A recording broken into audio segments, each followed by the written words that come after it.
Hey everyone, Bayo here. And man, this is going to be a good series. It is Byun versus Reynor from EPT EU number 94. Round of 8, both players in the money, but of course you want to go on, you want to get more and more EPT points. But before we get into that, before we figure out, who's going to do what's going to happen in this series, I'd like to remind you all to like, comment, subscribe, do all of those fun things. It really helps the channel, helps us out with the algorithm, lets us do more stuff like this. And if you want to support the content that we put out here on a more tangible basis, make sure to go check us out on Patreon, as that helps us fund things like ITAX, King of Battles, and you can get a bunch of cool replay backs. So it's a pretty fantastic job. But without further ado, we should introduce our players. And in the upper right, in the red, he is the former world champion, Byun.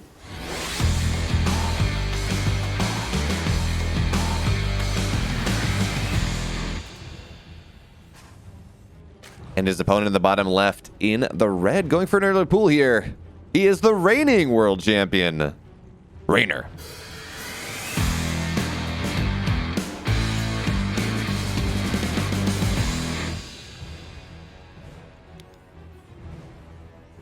So interestingly enough, we see Reynor go for an early pool in this map 1 on 2,000 atmospheres, and Byun, he's no stranger to going for an aggressive option in these games. He's no stranger to going and, dropping a 2 racks, something like that. Actually, probably second only to Maru in that way. So maybe that's something that Reynor's looking for, because in all honesty, this early pool, it wasn't a 12 pool, it wasn't a 13 pool, nothing crazy like that. I think it was like a 15 or a 16 pool, which means A, you're going to be safe from 2 racks without really committing to it too hard, and B, if your opponent is going to do something a little more standard, you can still get across the map and still try to delay that command center. Now, of course, Byun, he did scout with his SCV, which, funnily enough, is something that he doesn't do all that often. Feels like it's about maybe 40% SCV scout, 60% without. For Byun in particular, which would make sense, right? If you're a Reynor and you're going to go for that early pool, if you can sneak out there and not run into any scouting SCV and just kind of get your Zerglings around and, well, from there, delay the command center, it's always going to be really valuable. And even if not, I mean, you're not that far behind. You're not going to have to morph a drone, most likely, to deal with the Reaper, because you got Lings on the map. It's not a big thing. And certainly, the lack of morphing a drone isn't worth going for a greedier build. But still, you're there. You're going to be fine here. Queen is already out, so the creep spread is theoretically going to be a little bit better. But of course, the Reaper is going to try to have something to say about that. And even with this early Queen, well, Reynor will be forced to go and drop his creep tumor relatively safely in his natural, because Byun, he's an aggressive boy. I mean, he got Reapers nerfed 2 times, 3 times, 4 times, something like that. Hard to even count, because I mean, it was broken. It was very broken. But only in the hands of Byun. I mean, you talk about this Maru, excuse me. I forget who he was playing, but he goes to do that. I think it was after like the first Reaper nerf, and Byun's still winning games with his 3x Reaper play. And Maru goes to go something similar, loses like 3 games in a row. I think it was actually against Rogue. No, I don't think it was, because Maru won that series and it was offline. It was greater than a best of 3. So I don't think it was Rogue, but anyway, whatever Zerg he was against, I forget. Maru does that 2 or 3 games. He loses every single game. And he's like, yes, I'm gonna play like Maru. I'm gonna do macro play, and he reverse sweeps, or he gets the 4 maps that he needs. You're like, okay, well, you're not Byun. But meanwhile, Byun was winning every game with this stuff. I think this was on the BlizzCon patch, the BlizzCon that Byun won actually. But anyways, so we got a Marine Hellbat push coming on in from Byun in this game number 1. It's going to be only 4 Hellions, right? The goal here is to get 4 Hellbats to buffer for things, as you do have Marines going in. Now, there is not going to be any stim here. All right, this is just going to be Marine Hellbat, with 5 Hellbats, not 4. And this is a very interesting timing here, because normally it's either Hellbats, it's a Hellbat push, or you're going Hellion Banshee. In this game, we actually have Byun going to Banshees behind this kind of 5 Hellbat, 5 Marine push that's coming in. which is, again, interesting build. Not something you see all that often. We're going to have to see how well Reynor can hold it. Now, Reynor is probably one of the best Zergs in the world at doing this just because of the build that he tends to go for. He's a big fan of these 9 queen openers, and yeah, there are only 6 on the map. There were only 7 when this happened, but we have 3 more popping out immediately. Zerg's getting us around on top of everything, and Reynor's going to hold with flying colors, losing only 2 drones in the process. Reynor is very happy, and I mean very happy, about how that one happened. But, you know, Byun does have another barrel in this assault. If you remember, those of you, thinking back to really old builds, there was a Zerg build for a while. The Zerglings will get roasty toasted. There was a Zerg build for a while that was known as the triple barrel build. You would do, I think it was a Ling Flood, then it was Ling Bane all in, then it was Roche Ling Bane. And you were just hitting every minute and a half with a different level of tech. First, you would flood Lings, and the Terran would turtle up against that. Then you would hit with Ling Bane, and the turtling was different. And you would go, and you would go, and you would go. And the goal was to advance your tech one level further than what the Terran was used to. And granted, that was an old build. I mean, Roach, any sort of Baneling bust against the Terran. You can tell how dated that build is, but similar idea here. Byun, he goes for his level 1 push. Just Reapers, okay, whatever. Nothing all that weird. Then he goes for level 2. You might even want to call that level 1. With Hellbats, with Marines, with the medevac. It gets shut down, but maybe get some Queens. Maybe it removes the ability for Reynor to properly defend against the Banshees that are coming in later. That didn't really happen, though. Banshees have gotten a grand total of, like, 2 drones. 1 drone died during the hold itself. So, 2 drones have died from these Banshees. 1 for each Banshee. Not really what you're looking for. What I will say, though, is getting this early armor is actually making it pretty easy for Byun to deny the 4th base. He's going to take this bottom right side, and the Banshee may be able to deny this. The creep is not quite there yet. It's going to take forever for these Queens to waddle off, but it's only 1 Banshee, so the DPS should not be there. There's not a lot of energy on this Banshee either, so the Queens, their slow walk, oh man, the waddle is going to be good enough to keep this hatchery alive, I believe. Yeah, there we go. Barely alive, but alive nonetheless. So the hatchery is going to happen here finally. Reynor, he's tried to take his 3rd base, or excuse me, his 4th base. We're at a minute and a half now. And the Hellbats were annoying. The Banshee was annoying, but yeah, eventually he was able to get that up. But look at this. So we got +1 tank attack on the way before 1-1's even done. This is really, really quick mech attack here. And it means that, well, it means you're going to be able to get the Hydras that are going to come out here. I mean, I don't believe that damage amp really does all that much in 1-shot versus 2-shot versus 3-shot Banelings. I believe it's actually you 2-shot Banes. But the math, I don't think the math changes all that much, but certainly against Hydras, against Lings, it's going to make a little bit of a difference. Zoun. Reynor's made a deep mistake trying to go and just putting creep tubers in the wrong spot, blocking out his own base here. You hate to see it. We've all done it. We've all been there. At least those of us that have ever played Zerg. You've been there, and you just feel so bad. You're trying to place any structure, and you're just not able to do it. But we do have a push on the right-hand side here with the Hellbat, with a bunch of Marines. But Baneling speed is done. 1-1 is done. Yeah, this push is not going to get anything done here. But still, Byun, he has this 1-1 now, so it's not like there's a massive upgrade deficit that he's going to be, or some sort of upgrade gulf that Byun's going to be suffering under, which will allow him to push. Traditionally we do look at the ZVT and say, yes, we expect the Terran to have that. Man, this Banshee's just it's starting to get a little bit more annoying, but there we go, it's dead.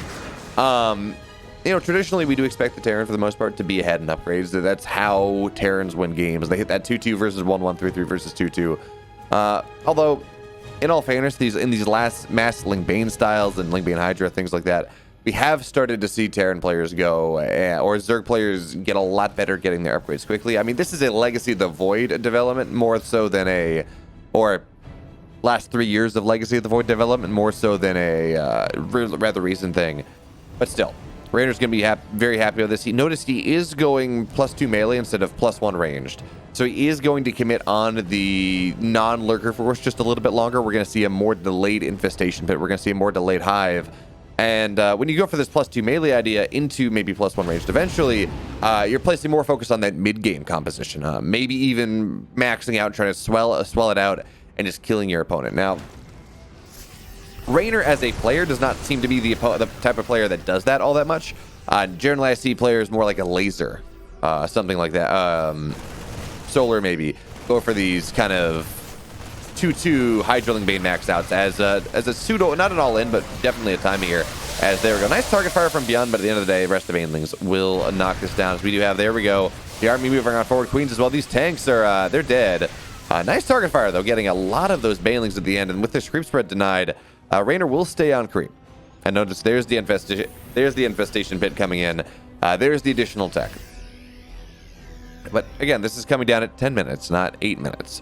Not closer to that timing where, well, I mean, theoretically, Reynor will sometimes play games where he has his lurker den done.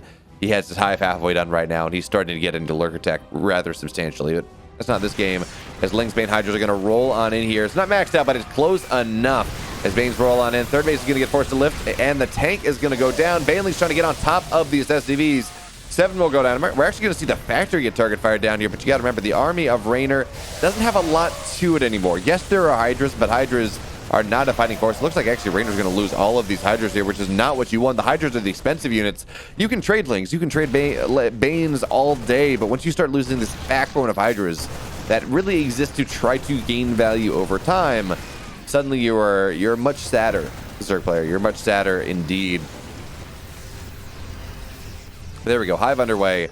We will have to see more Hydras get made, which again, it's unfortunate. It will make this resources loss gap, or as a result of this resources loss gap, I should say, this will allow Byun to get a little bit further back into this game, because actually that's not even fair saying back into this game. He's got 2 2s, 3 3s not on the way, quite on the way yet, but he's fine. He's not. It's not like Reynor has a quick hive. He's got his 4th base done. His planetary is in position there. The one thing I'm worried about, and it is a big thing to worry about, is the fact that we have not seen Byun get into anti-lurker tech all that much. Right now it's 4M, you know, it's Marine, Marauder, Medevac, Mine coming on in. Yes, we have a 2nd factory now. It was killed. So in all fairness to Byun, he did have 2 factory, but I believe that factory had a reactor, not a tech lab. And we don't see any Ghost Academy. We don't see the advent of this tech from Byun that will allow him to go and really counter these lurkers, because right now the lurkers, you can manage them. Right, there is no extended lurker range. They do not have +1 yet. Well, now they do. But that's about it. I mean, once lurker range happens, once they go to 8 range, suddenly it becomes a lot harder for the just 4M style to go down. Is a nice Liberator harass there. 9 workers will go down, but Banelings come crashing on into this 4th base.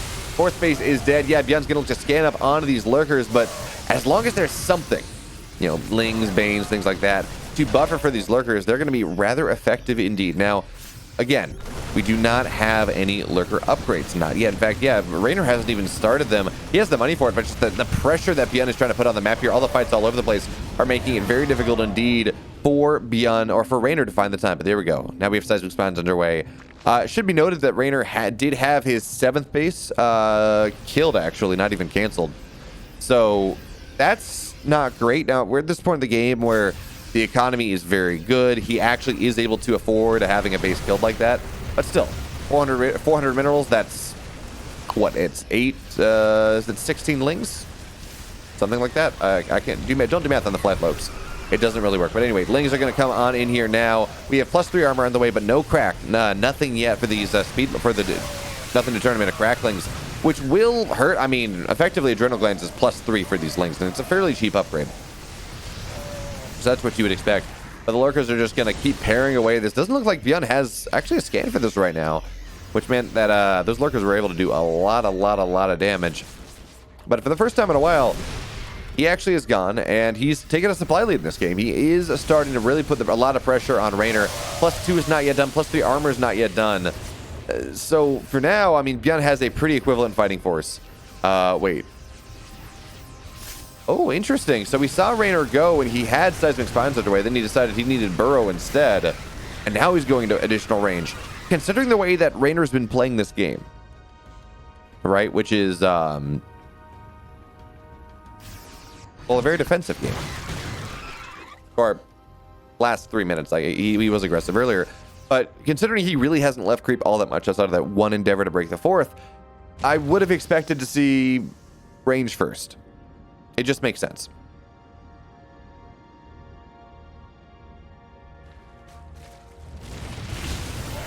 it's only when the Zerg wants to start getting aggressive, or there starts to be, you know, really sieged up problems, tanks and liberators and things, that you start to see the lurkers go into burrow speed. But in this game, well, we're gonna get those upgrades anyways. Looks like once again Byun will knock down that base on the right side. And Byun is really starting to find his way back into this game. He has 3-3 done in, well, call it 30 seconds. He's been able to reestablish his fourth level. Granted, it was a liftover from this main. He's done a really good job of denying the sixth base of Reynor for a good amount of time here. Zerglings are going to find their way on into the third, but they're not going to get all that with the natural. But there's really not a lot to get at this point. And again, we do not have adrenal glands. These Zerglings are only +2 lings. They don't do all that much for Reynor right now. But Reynor, he does have a really nice sieged up position on top of this base. And you know the benefit. The benefit to him, actually, is the fact that this is not a planetary. It means that this base can lift. Byun can just kind of bide his time a little bit, go from there, and wait for something else to happen. Now, the lurkers are going to burrow on top of this expeditionary force, and we have a lot of queens here just target firing everything down. These are +2 queens, and there are 11 of them, doing a great job of just making sure that these late game pushes from Byun just run into a wall of transfuses and health and really don't get much done there. Actually, kind of cool to see.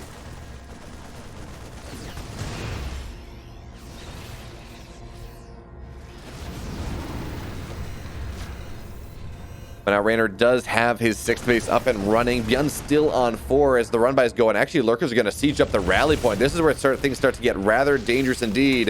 You know, there is an old saying, you know, you can't tear in production, you win the game. So now we're going to see the lurkers find their way on in. Yes, there is a scam, but it really doesn't get many of these lurkers. So Reynor's going to lose that 6th base that I said, oh, he's got it, not for very long. That's fine. He doesn't want to lose too many bases. If he goes down to 4, he's probably still going to be okay considering the damage that he's doing to Byun right now. But he certainly doesn't want to lose any more than that. Actually, it looks like he's going to be able to keep this base alive. Yeah, 17 workers went down, but he's still at 69. Nice. And yeah, 23 workers of Byun have gone down. He's down at 25 workers. We are seeing the fact that his production is getting camped. It's hard for him to get any sort of rally on the map, as Reynor will go down to 4 bases. That is kind of what we were worried about.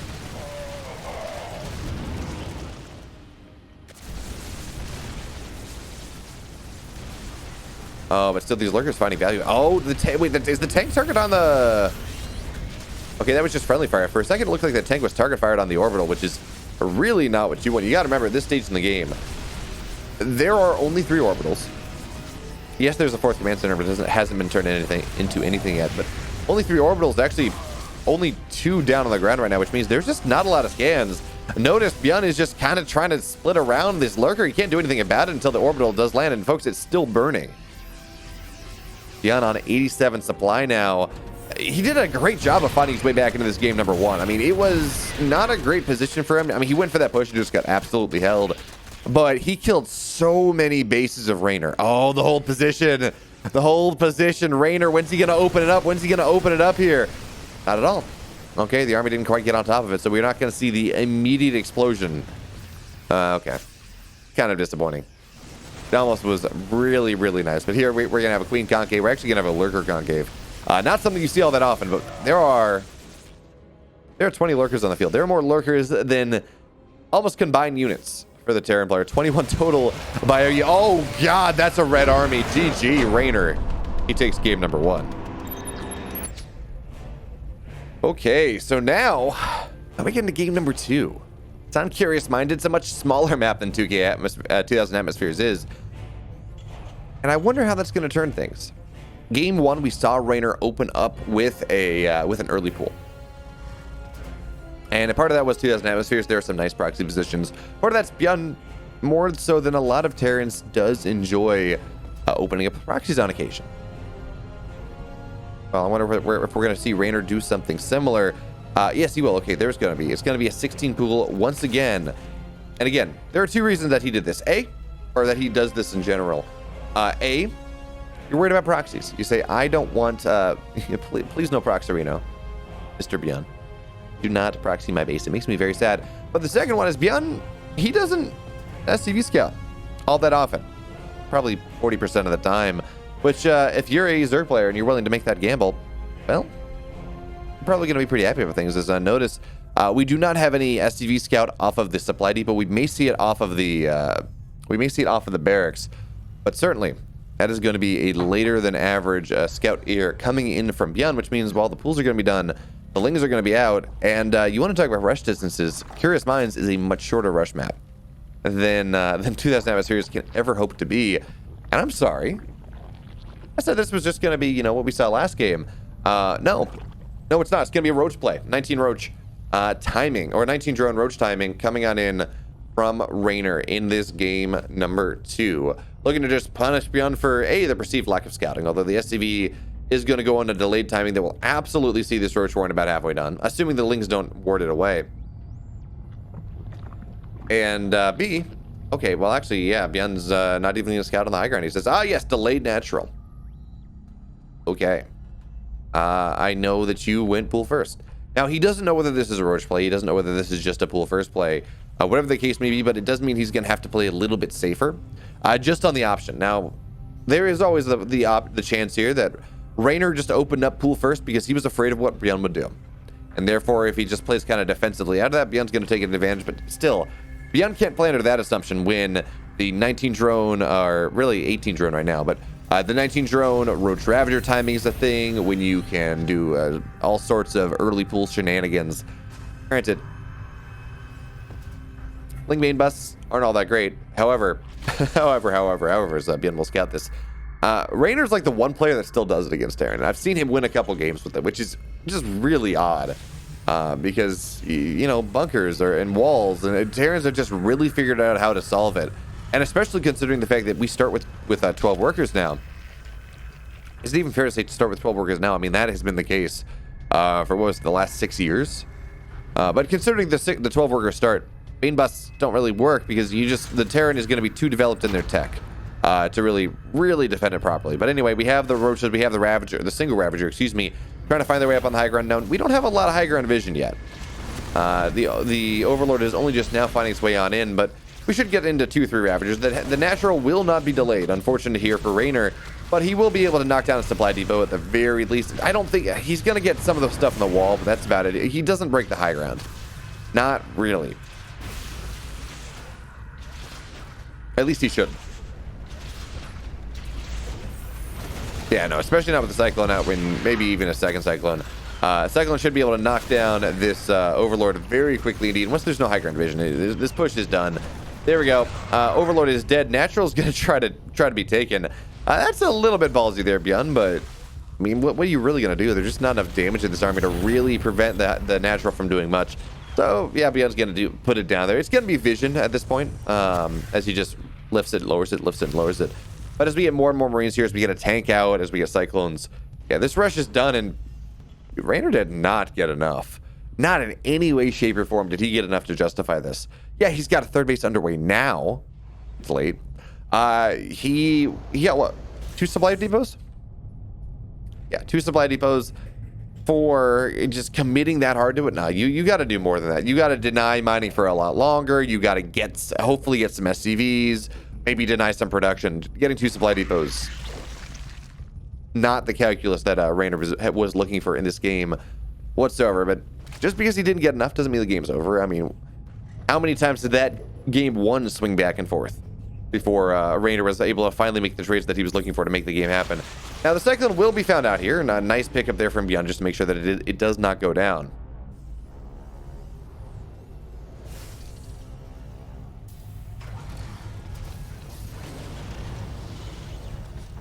It looks like Byun's response to this is not to go for some sort of timing and try to really force things out of Reynor. No. Instead, he's just going to get his third. He's going to make sure he's tanks on the high ground. He's going to set up his wall. And he is going to make sure that he secures this game 100%. If he can develop a superior Terran economy, well, he's going to be in a great spot. But look at this. We see Reynor really committing to a second barrel of this timing. Actually, we got, what is that, 6 Ravagers on the field, 5 Ravagers on the field, 42 Lings. I think what he's looking for here is a push out from Byun. Where Byun says, yes, I'm ahead. I can go push out, make something happen. Where, of course, we will see the idea is the Lings and the Ravagers flood on in as soon as that happens. But Reynor's going to show up on the high ground here. He's going to try to get something done. The Lings are going to show up on the high ground, and we will see the biles go down. It's 7 biles, by the way. to knock down a bunker, not 5, and this is just not working. A couple SCVs will go down, sure, but with the tank and the Marines and the Cyclones, again, not worth it for Byun. Not worth it at all. Yeah, 5 SCVs go down, but that just equalizes the worker count in a time where we want to see the Zerg player start to draw ahead rather significantly of the Terran economic supply. And again, that's just not what happened. Now, Reynor going for a lair behind this. Rather quick lair in the context of the game state. Which means that he will be able to have roach speed rather quickly. I think this has got to be a roach play. I don't think you have the production or the economy. Yeah, there we go. 1-1's underway. I was going to say, I don't think you have the economy or the production to really support Ling Bane. Ling Bane is a game that you need to play from a significant economic lead. Or I don't know if that's just how the games tend to be. Is it fair to call it a significant economic lead? You got to be mining more than the Terran by a 10 to 15 SCV margin to really make that work. And considering Reynor has sacrificed a lot of his economy to make this happen, no, that's not really the place. So it's gonna be 1-1 speed roaches, the name of the game here. And in all honesty, I tend to like that on this map. Curious Minds is a rather short map.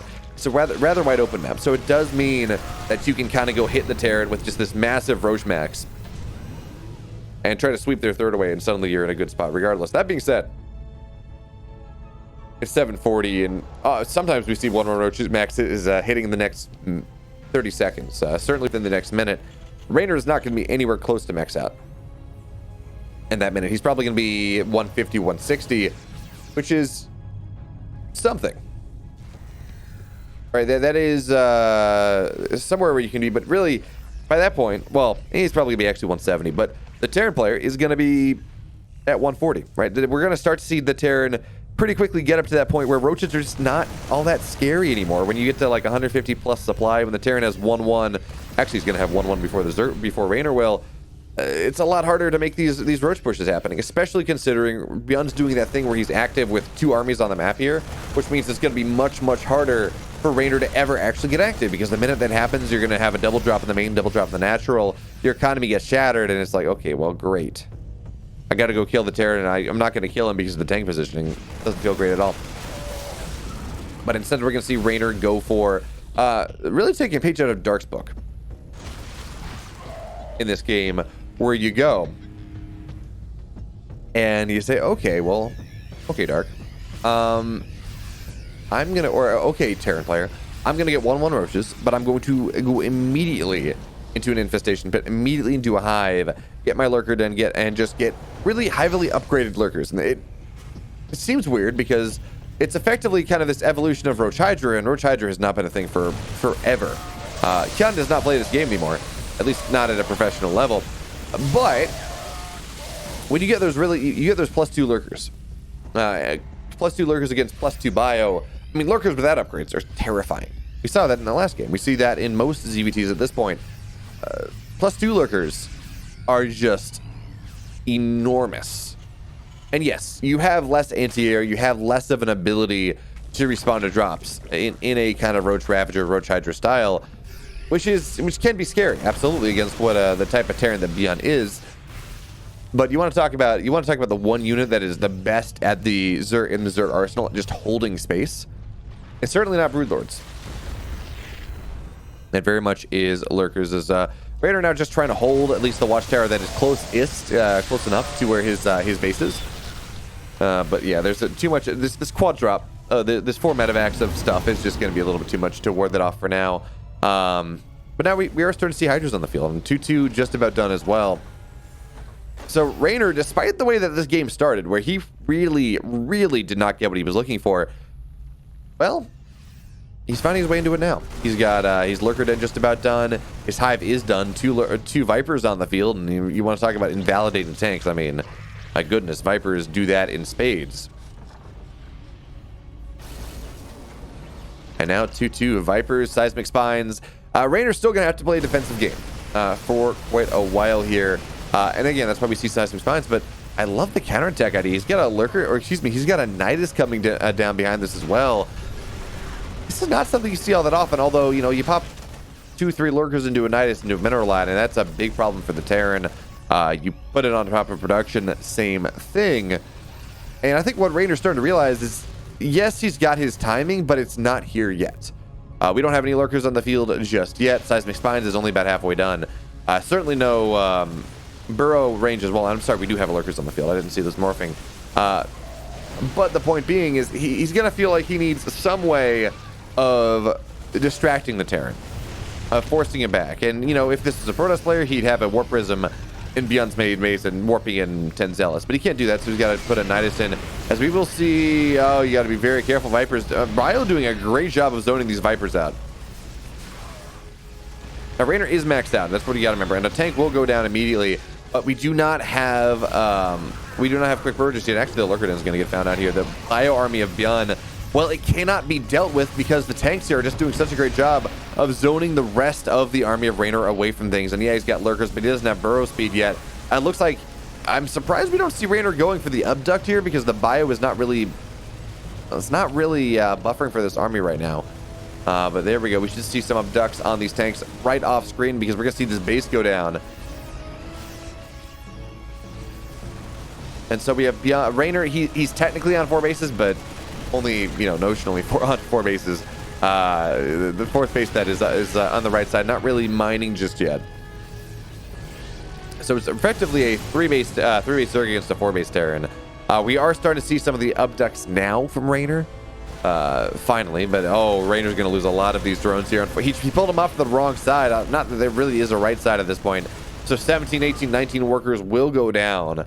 And suddenly the economy of Reynor has been broken. The tech of the production of Reynor has been broken. And even these abducts are really not doing everything that they want because, well, every time the tank gets abducted, it gets 1 or 2 shots off, which means dead Ravagers, damage to the hatchery, deadlings, dead drones, things of that nature. But we do have 3-3 on the way for Reynor, and he is maxed out. That's what he's got going for him. He does have his 4th base done again. He doesn't have a bank, sure, and Byun does, but he does have this really solid defensible position that's going to be damn hard for Byun to break. Now, of course, also, there is no creep spread in that position that Reynor is attempting to hold. So the Vipers and the Lurkers, they're doing a great job. A nice abduct there. With the 14 Lurkers and 4 Vipers, they're really doing a great job of making it very hard for Byun to really press in.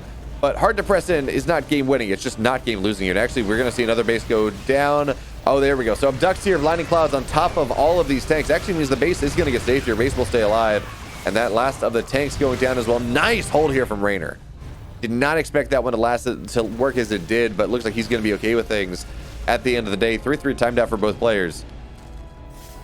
And for the first time in a while, it is feeling like Reynor's starting to get a little bit of leeway in this game, a little bit of breathing room. Not a ton. I love the links that we have that are just +0. They don't do anything. It takes so many attacks to kill a single Marine, but they're trying, dang it. They're doing their best. A bunch of Lurkers here. I was going to say they were going to get found out, but Lurker counterattack coming in from Reynor. And by the way, the thing that Byun's doing a lot better this game, and really it's just a product of the economy or how the economy has varied.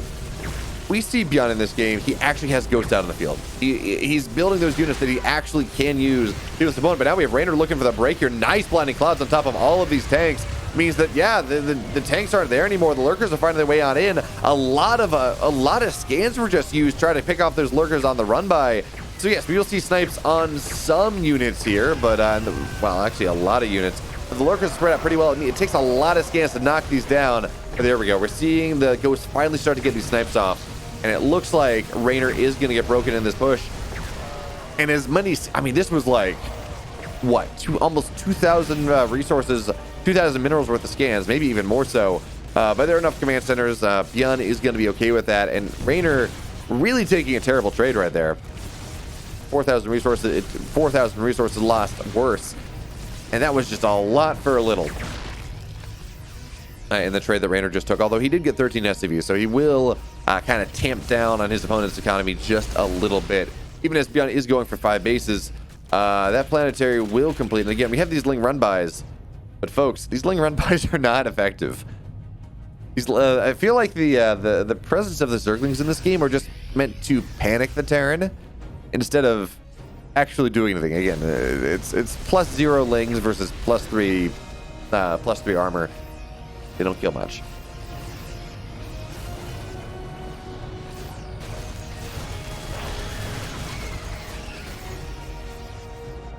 But anyway, we do have 3-3 done for now. I wonder whether we're going to see Reynor maybe...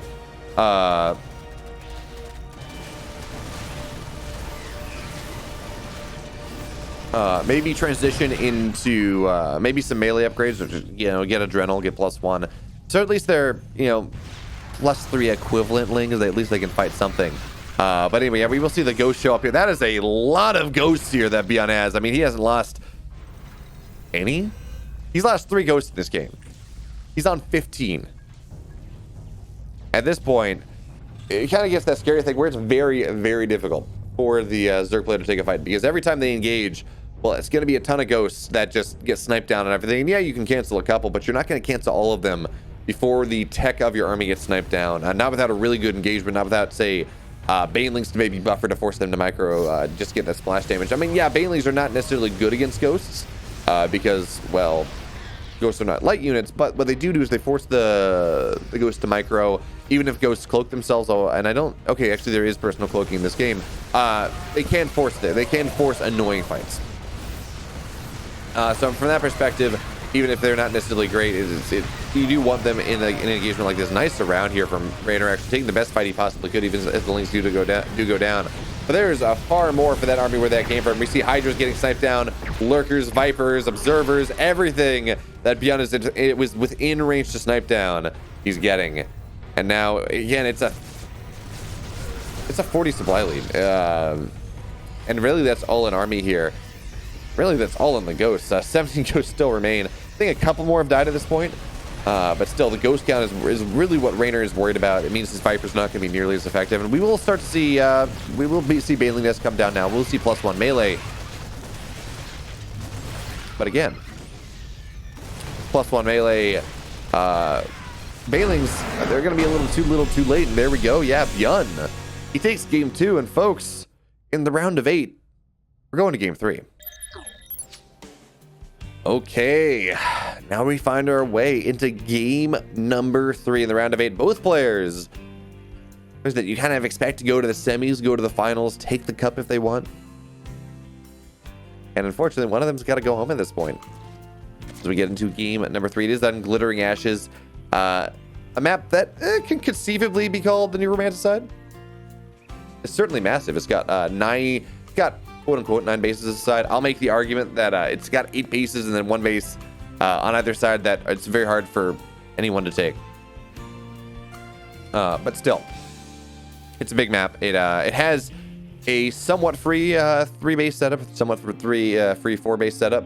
Not quite as bad as Romanticide was. There are still multiple attack paths. It's just not that one attack option that you have to defend that made those games go so long.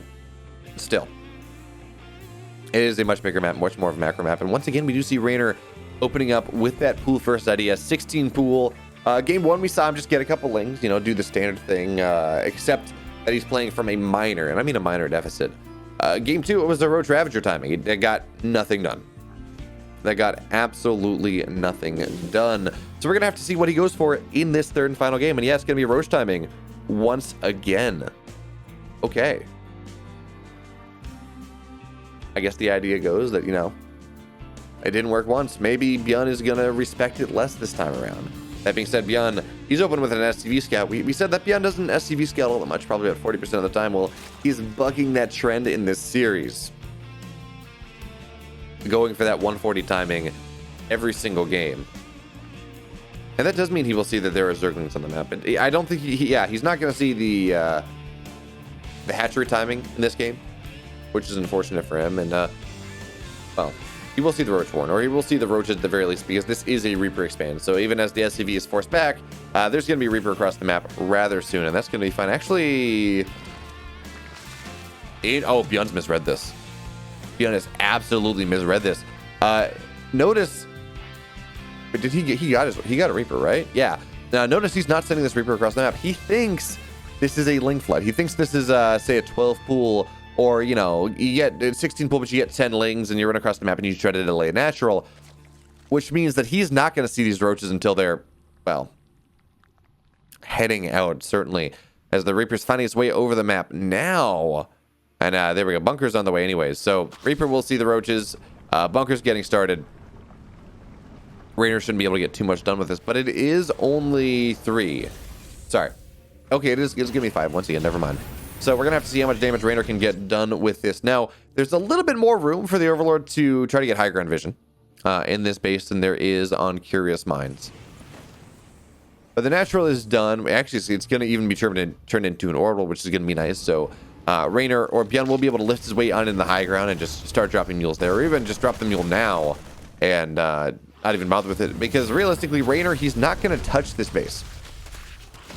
Not with anything that is going to significantly threaten it, because, well, what's the point? Byun just lifts it anyways. Okay, but now we will see that supply depot get target fired on down. The bunker is full. And do we have a spot? It looks like, yeah. So Reynor will be able to find a position where he can drop biles on top of the spot, that the space that is shared between the supply depot and the bunker. But with the Cyclone out, again, we've talked about this before. A Cyclone popping out is the timing where this timing is just dead. It's not getting much done anymore. The command center has been lifted for a time, but I believe it could drop a mule. Doesn't even matter yet. Yeah, Byun is aware of this.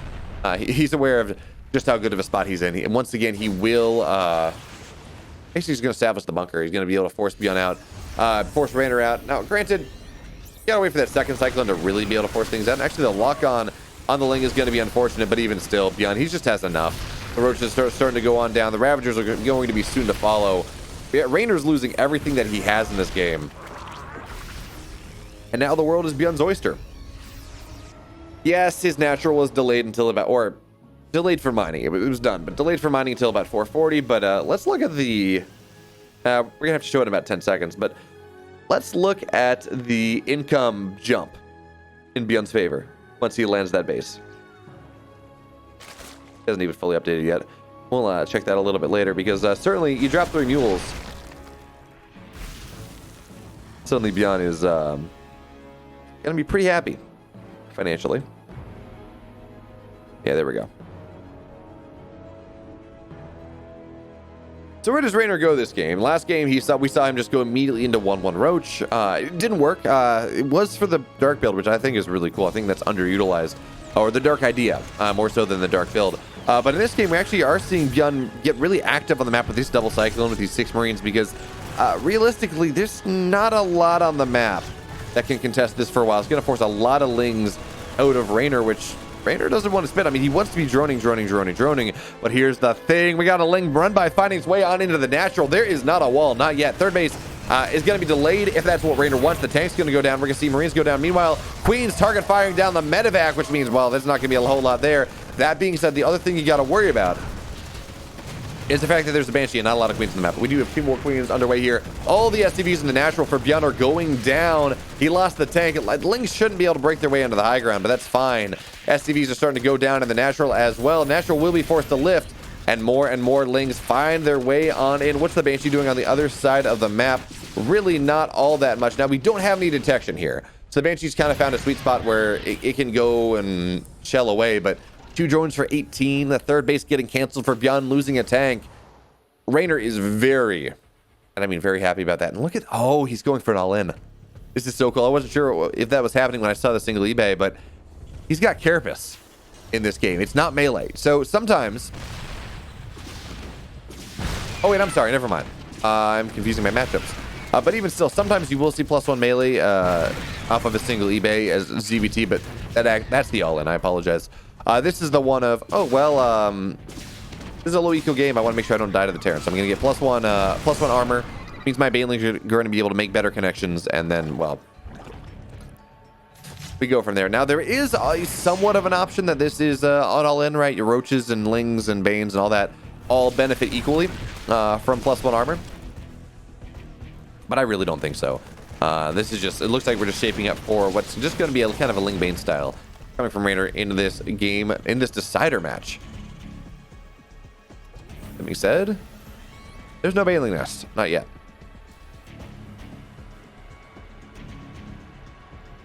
Okay, there we go. Baneling nest on the way.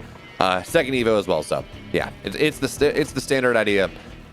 You get armor first just to make sure you survive, because yeah, maybe spending 350, or was it 350, 300 on your level 1 upgrades it's expensive. And maybe you don't feel like you can afford that in a game where you really don't have a third base all that fast.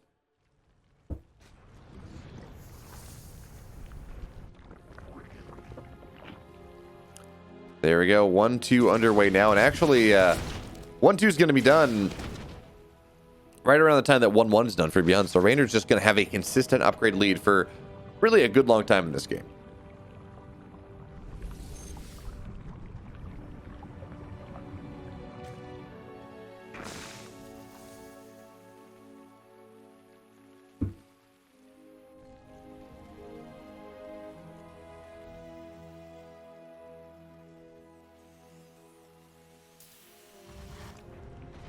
So at this point, the question is, what does Byun need to do to find his way back in that game? I mean, he held the road to Ravager timing perfectly. He was in a great spot there, but that follow-up pressure it really didn't work out well for him at all. And in fact, we saw Reynor get so much damage here, but now we're going to have a tank siege up on the natural, drop on in.